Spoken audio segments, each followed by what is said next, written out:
தூக்கம் கெட்டு கெட்டு துடிக்கும் முல்லை மொட்டு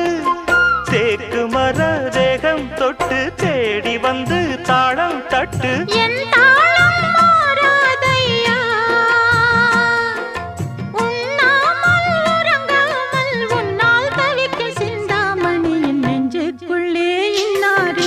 சொன்னால் புரியுமா